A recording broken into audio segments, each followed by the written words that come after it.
আমি একটা মেয়ে হয়ে বলতেছি, ছেলেরা আসলেই অনেক বেশি ভালোবাসে। কেউ মানুক বা না মানুক, আমি এই কথাটা মানি। এটা একটা আপুর গল্প।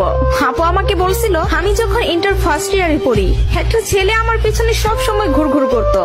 আমি যেখানেই যেতাম ও ঠিক আমার পিছনেই থাকতো। আমরা একই মহল্লাতে থাকতাম। সেই ছোটবেলা থেকে আমি ওকে দেখতেছি। একটু জেদি, তবে কোনো মিথ্যা নেই ওর ভিতরে। ফলচাতুরি এসব কিছুই বুঝে না, আর অনেক চাপা স্বভাবের একজন মানুষ। কষ্ট হলেও মুখ থেকে কোনো কথা বের করে না। ওই যে একটা কথা আছে না, বুক ফাটে তো মুখ ফুটে না। এমনকি আমি যখন ওকে দাঁড় করাই বলতাম, কিছু বলবেন, ও বলতো না কিছু না। একদিন আমি ওকে প্রপোজ করলাম আর বললাম, আপনাকে দিয়ে কিছু হবে না, আমি সারাটা জীবন আপনার সাথে থাকতে চাই, আপনার বউ হতে চাই আমি। কখনো দূরে সরাই দিবেন না তো? জীবনে যা কিছুই হয়ে যাক, আপনি আমার পাশে থাকবেন, কখনো আমাকে একা ফেলে যাবেন না। যদি এই ওয়াদা করতে পারে তাহলে আমি রিলেশন করব। ও অনার্স ফার্স্ট ইয়ারে পড়ে। ও বলল, জীবনে যা কিছুই হয়ে যাক, আমি তোমাকে কখনো ছাড়বো না।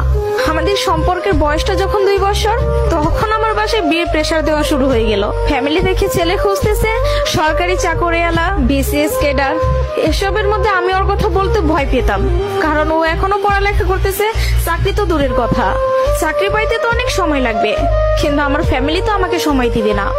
আমি অনেক কষ্টে আম্মুকে রাজি করাই। আম্মু যেন আব্বুকে এই কথাটা বলে, আর আম্মু আব্বুকে বলে। আব্বু সাথে সাথে মুখের উপর বলে দেয়, সম্ভব না, বেকার ছেলের হাতে আমি আমার মেয়েকে দিব না। তখন আমিও ভাবছিলাম, কথাটা তো ভুল না, কথাটা তো সঠিক। কোনো বাবা মাই চাইবে না বেকার ছেলের কাছে মেয়েকে বিয়ে দিতে। আমি নিজেও তো কখনো চাইবো না, কিন্তু তারপরও মাথায় চলতেছে, আমি যদি ওকে হারাই ফেলি, আর কখন কি ফিরে পাবো ওকে? আমি তো আর ফিরে পাবো না। পরবর্তীতে আমি ওকে সব বলি, ওকে বলি কি করব বলো। তখন বুঝতে পারতেছিলাম ও কান্না করতেছে। ও আমাকে বলে, আম্মু ডাকতেছে, জাস্ট একটা মিনিট, আমি আম্মুর কথাটা শুনে আসি।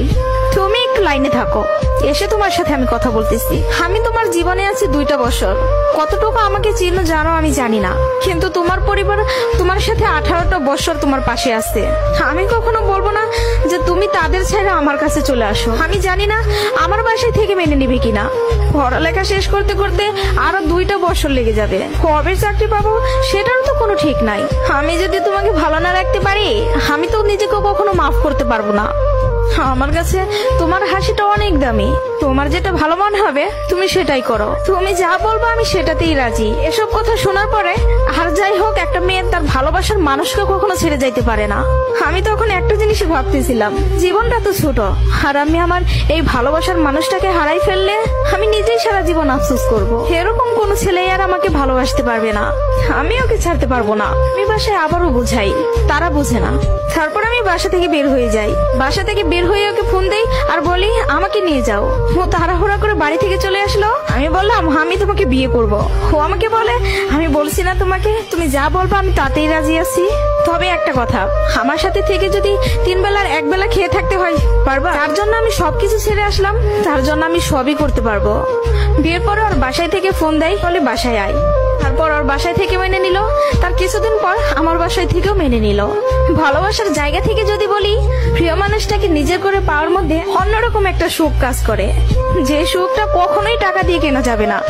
আর যদি বলি প্রিয় মানুষটার কথা, আমি ভুল মানুষকে ভালোবাসি নাই, আমার মানুষটা সঠিক ছিল। সেই মানুষটা আমাকে বিন্দু পরিমাণে কষ্ট দেয় নাই। আমি সবসময় একটা কথা বলি, ভালোবাসা সুন্দর যদি মানুষটা সঠিক হয়। প্রিয় মানুষটা যখন নিজের হয়ে যায়, তখন এতটা শান্তি অনুভব হয়, তা হয়তো বলে বোঝানো যাবে না। সুখে থাকতে, ভালো থাকতে টাকা পয়সার আমূল প্রয়োজন পড়ে না, যদি ভালোবাসার মানুষটা পাশে থাকে। কাউকে ধরলে হাতটা শক্ত করে ধরবেন, যেন দিন শেষে সব সময় আপনার পাশে থাকে। তো সবাই ভালো থাকবেন। ভিডিওটি ভালো লাগলে প্লিজ